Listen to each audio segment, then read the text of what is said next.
दूसरा social distancing maintain करो। दो ही तरीके उनके पास। ले इसके बाद और एक बात जो हम लोगों को मतलब आप लोगों को ध्यान देके सुनना है कि जैसे 2009 में भी जब स्वाइन फ्लू आया भारत में, तब भी डब्ल्यूएचओ के पास कोई वैक्सीन नहीं था, ना भारत सरकार के पास वैक्सीन नहीं था। लेकिन और उसी समय जब डब्ल्यूएचओ के पास भी वैक्सीन नहीं था, तो आदरणीय डॉक्टर रमेश पाटिल सर ने गो पीयूष को ब्रह्मास्त्र की बता के, है ना, स्वाइन फ्लू में सबसे बढ़िया रिजल्ट लिया हम लोगों ने पूना में। और इसीलिए मैं ये आपको ध्यान में लाना चाहता हूं कि जैसे 2009 में भी डब्ल्यूएचओ के पास भी वायरल वैक्सीन नहीं था, लेकिन इम्यूनिच ने वहां पे बहुत सारा मदद किया लोगों को स्वाइन फ्लू में। इसी तरह से कोरोना में भी मैंने आपको कोरोना में बताऊंगा कि अपना जो कोलेस्ट्रॉल में लैक्टोफेरिन नाम का जो तत्व है गोपीयूष में, है ना, इम्यूनिच में क्या है गोपीयूष, और गोपीयूष में क्या है लैक्टोफेरिन नाम का। वैसे गोपीयूष में लाखों कंटेंट है। अगर आप मुझे पूछोगे तो गोपीयूष में कितने कंटेंट है, तो लाखों कंटेंट है। लेकिन उन लाखों कंटेंट पे आज हम बात करेंगे जो गोपीयूष में लैक्टोफेरिन नाम का तत्व है, वो कोरोना में कैसे फायदा करेगा, ये हम जबरदस्त तरीके से हम यहाँ पे प्रेजेंट करेंगे। और ये चीज है ना, मार्केट में आप पूरे स्ट्रॉन्ग तरीके से लोगों को जाके इसका जानकारी दे दो, क्योंकि आज है ना आप लोग ही एक अकेले धनवंतरी के डिस्ट्रीब्यूटर लोग अकेले ये लोग हैं जो इम्यूनिच के बारे में स्ट्रांगली बात कर सकते हैं, क्योंकि मैं आपको ऐसे पॉइंट्स देने वाला हूं जो आप मार्केट में स्ट्रांगली लेके जा सकते हो और लोगों तक पहुंचा सकते हो। और ये जो टॉपिक है आप देखोगे, ये टॉपिक बहुत जबरदस्त है।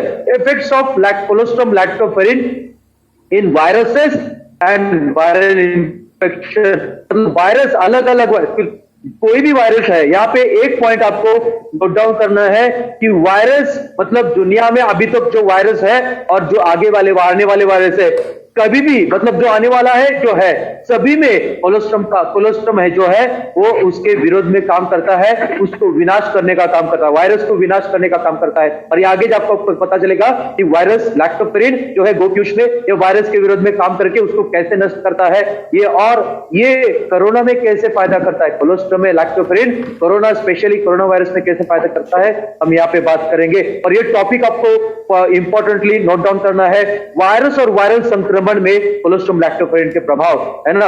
ये जबरदस्त टॉपिक है और ये बेसिक हम लोग थोड़ा सा 5-10 मिनट में इम्यूनिच में जो गोपीयूष इसके बारे में जानेंगे, तो है ना। तो अपनी सेहत के प्रोटेक्शन के लिए, अपनी सेहत के प्रोटेक्शन के लिए धनवंतरी ने लॉन्च किया कैप्सूल इम्यूनिच, और कैप्सूल इम्यूनिच में है गोपीयूष। ओके, और अभी गोपीयूष के बारे में जानना है तो हम लोगों को मां के पहले दूध के बारे में जानना पड़ेगा। मतलब गोपीयूष के बारे में जानना है तो मां के पहले दूध के बारे में जानना पड़ेगा। और इसीलिए गोपीयूष का इम्यूनिच का जो विषय है, हम इस तरह से शुरुआत करते हैं कि हम जब पैदा हुए तो हम लोगों को मां का पहला दूध मिलता है, लेकिन हम लोग क्या देखते हैं, मां का पहला दूध मिलता है तो वो बच्चे को क्या करता है, मां का पहला दूध बच्चे को बचाता है बीमारियों से, और बच्चे की बढ़त भी कर रहा है, बच्चे का विकास भी कर रहा है। तो मां के पहले दूध में ऐसे कौन से तत्व है जो बच्चे को बचा रहे बीमारियों से और बच्चे का विकास भी कर रहे हैं। तो मां के पहले दूध में है इम्यून फैक्टर्स, रोग प्रतिकार क्षमता के तत्व, ग्रोथ फैक्टर्स, शरीर को बढ़ाने वाले तत्व, और न्यूट्रिशन फैक्टर्स। तो इसमें हिंदी में क्या कहते हैं कि मां के पहले दूध में हम लोगों को इम्यून कारक, वृद्धि कारक और पोषक संबंधी कारक तत्व मिलते हैं। लेकिन यहाँ पे विषय कैसे बदलता है, कैसे चेंज होता है कि मां के पहले दूध से इम्यून फैक्टर्स, ग्रोथ फैक्टर्स और न्यूट्रिशन फैक्टर्स मिलने के बाद, ओके, इसमें जो ग्रोथ फैक्टर है, इसका पहला काम क्या है, ग्रोथ फैक्टर का बच्चे का विकास, शरीर का विकास, ओके।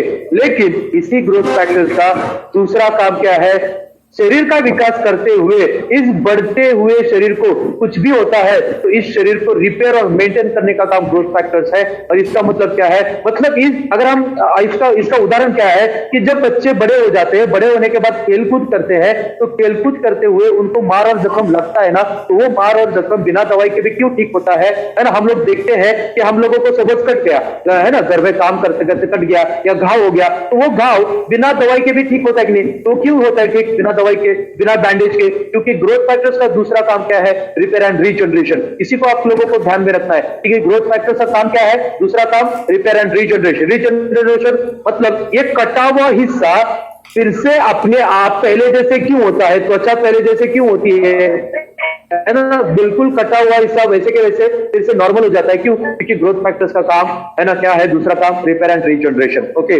लेकिन अभी हम लोगों को क्या ध्यान देना है कि माँ के पहले दूध से ये तीन तत्व मिलने के बाद, इम्यून फैक्टर, ग्रोथ फैक्टर और न्यूट्रिशन फैक्टर मिलने के बाद, अभी सब्जेक्ट कैसे चेंज होता है देखिए कि ये तीन तत्व मिलने के बाद इन तीन तत्वों का असर, मतलब माँ के पहले दूध का असर हमारे शरीर के ऊपर कब तक रहता है, हमारी उम्र के 40, 50, 60 साल तक माँ के पहले दूध का असर होता है। और इसीलिए हम क्या देखते हैं, जब तक माँ के पहले दूध का असर है तब तक कोई भी बीमारी नहीं होती है ना।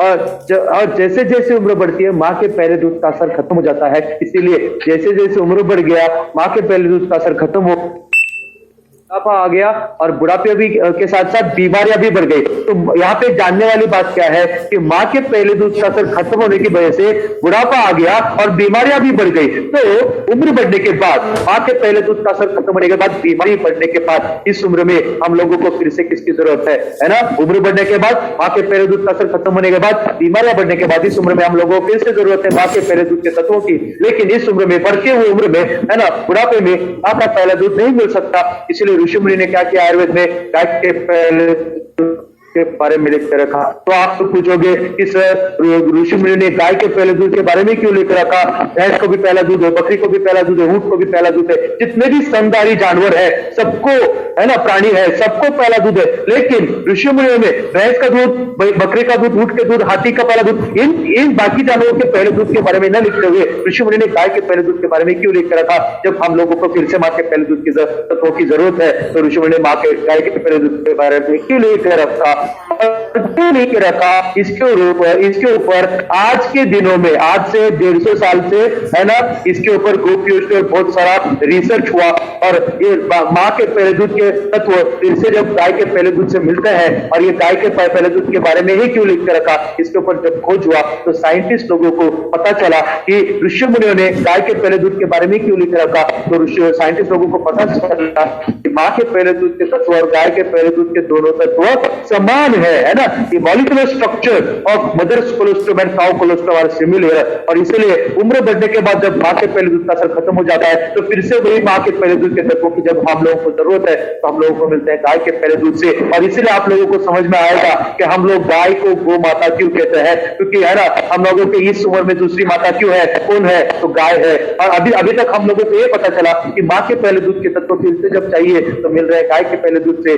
अभी हम बात ये जो गाय का पहला दूध, जो माँ के पहले दूध के तत्व फिर से हम लोगों को गाय के पहले दूध से मिलते हैं। तो ये जो गाय का पहला दूध है ये आधुनिक बीमारियों में, जैसे कोरोना की परिस्थिति में कैसे बात करेगा, कैसे काम करेगा, ये हम लोग यहाँ पे जानेंगे। तो ये जो स्लाइड है इसमें गोपीयूष में बहुत सारे रोग प्रतिकार क्षमता के तत्व है।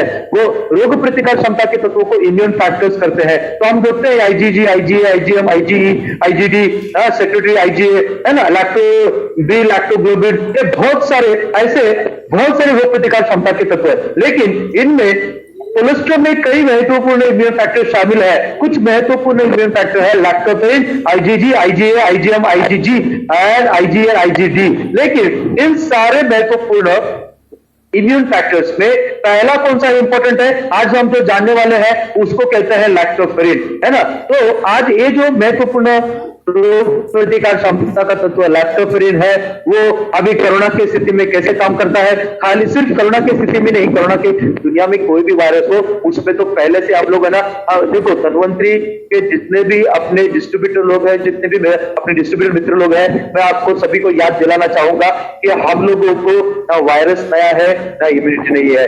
अच्छा, धनवंतरी पहली ऐसी कंपनी है जिन्होंने 11 साल पहले इम्यूनिटी के बारे में बात करना शुरू किया। धनवंतरी ऐसी पहली कंपनी है जिन्होंने 11 साल पहले, है ना, वायरस के विरोध में, वायरस को खत्म करने की बात करनी शुरू की। और इसलिए अभी ये जो पहला स्लाइड आप देख रहे हो लैक्टोफेरिन का, तो लैक्टोफेरिन का ये जो लाल कलर में मैंने हाईलाइट किया है, आपको नोट डाउन करना है। लैक्टोफेरिन वायरस का एक शक्तिशाली विनाशक है। इसको मैंने इसीलिए हाईलाइट किया है क्योंकि आज तक का डॉक्टर लोगों का ज्ञान और साइंटिस्ट लोगों का ज्ञान क्या कहता है कि वायरस को कभी खत्म नहीं किया जा सकता, कुछ तो कभी नष्ट नहीं किया जा सकता, उसका विनाश नहीं हो सकता। लेकिन लैक्टोफेरिन वायरस का एक शक्तिशाली विनाशक है। ये कौन कह रहा है कि 55 नंबर का 56, 57, 58, 59, 60, 61 ये जितने भी रेफरेंस नंबर है, ये रेफरेंस नंबर है, साइंटिफिक रिसर्च के रेफरेंस नंबर है, ये सारे रेफरेंसेस बात करते हैं। और ये क्या कहते हैं कि लैक्टोफेरिन वायरस का देखो शक्तिशाली विनाशक है। इस चीज को आपको दिमाग में लेके जाना है और मैं इसीलिए इसको चिल्ला के और स्ट्रांगली बात कर रहा हूं क्योंकि ये सच बात है ना। आज तक का देखो मैं बार बार इसीलिए दोहराता हूं कि आज तक का हमारा ज्ञान और डॉक्टर लोगों का ज्ञान और साइंटिस्ट लोगों का ज्ञान क्या कह रहा है कि वायरस को कभी भी विनाश उसका नहीं हो सकता। लेकिन आज 11 साल से हम लोगों ने स्वाइन फ्लू में भी रिजल्ट लिया है, जीका वायरस को रिजल्ट लिया है, बर्ड फ्लू में रिजल्ट लिया है, स्वाइन फ्लू में रिजल्ट लिया है, ओके, जितना सारा हेपेटाइटिस बी में रिजल्ट लिया है, HIV में रिजल्ट लिया है ना, जितना भी वायरस में सारे वायरस का हम लोगों ने रिजल्ट लिया है। इसीलिए हम लोग है ना स्ट्रांगली कोरोना के बारे में बात कर सकते हैं। कोरोना के विरोध में लैक्टोफेरिन है ना एक वायरस का एक शक्तिशाली विनाशक है, पहला सेंटेंस है। उसके बाद लैक्टोफेरिन एक वायरस का शक्तिशाली विनाशक है। तो कौन से वायरस का उसका वो विनाश करता है? Cytomegalo virus. इसको आप नोट डाउन करना। साइटोमेगालो वायरस क्या करता है कि जो प्रेग्नेंट महिला है उनके पेट में जो बच्चा है भ्रूण में जन्मदोष पैदा करता है साइटोमेगालो वायरस। इतना ही नहीं, यही साइटोमेगालो वायरस भ्रूण की मृत्यु का भी कारण बन सकता है। मतलब जितनी भी प्रेग्नेंट महिलाओं में अगर प्रेग्नेंट होने के बाद बार बार अबॉर्शन हो रहा है तो ये एक कारण साइटोमेगालो वायरस का इंफेक्शन, अगर उनके शरीर में साइटोमेगालो वायरस का इंफेक्शन है तो ये वायरस क्या करता है, हमेशा मृत्यु का कारण बनता है, अबॉर्शन का कारण बनता है। तो लेकिन यहाँ पे अच्छी बात क्या है कि लैक्टोफेरिन वायरस का शक्तिशाली विनाशक है। तो कौन से वायरस आते हैं इसमें विनाशक में? तो cytomegalo virus, HIV AIDS virus, hepatitis B and C virus, rota virus जो शिशुओं में दस्त का मुख्य कारण है, influenza virus, respiratory syncytial virus, okay, swine flu का virus, Zika virus, bird flu virus, okay, बहुत सारे। अभी का कोरोना वायरस भी अगर इसमें पकड़ेंगे तो भी कोई बुरी बात नहीं है। तो लैक्टोफेरिन वायरस का एक शक्तिशाली विनाशक है। और ये स्लाइड भी बहुत जबरदस्त है, ये जो आप स्लाइड देख रहे हो है ना। लैक्टोफेरिन क्या करता है? लिम्फोसाइट के लिए आवश्यक वृद्धिकारक है। लिम्फोसाइट क्या है? इम्यून सिस्टम का एक प्रमुख सेल प्रकार है। तो लैक्टोफेरिन क्या करता है? इम्यून सिस्टम का ये सेल प्रकार लिम्फोसाइट को है ना शरीर में बढ़ा देता है। अगर लिम्फोसाइट्स बढ़ गए तो इम्यून सिस्टम एक्टिव हो गई, तो कोरोना का जो असर है, कोरोना की वजह से अगर कोरोना की वायरस का जो असर है वो भी खत्म हो जाएगा और इन्फेक्शन का रोकथाम करेगा, पूरी तरह से रोकथाम करेगा। और इतना ही नहीं, ये इम्यून प्रणाली की तेजी से गतिविधि को प्रोत्साहित करने के लिए कार्य करता है लैक्टोफेरिन। यह मतलब क्या? लैक्टोफेरिन इम्यून प्रणाली को तेजी से, हर एक सेंटेंस इतना जबरदस्त पावरफुल है।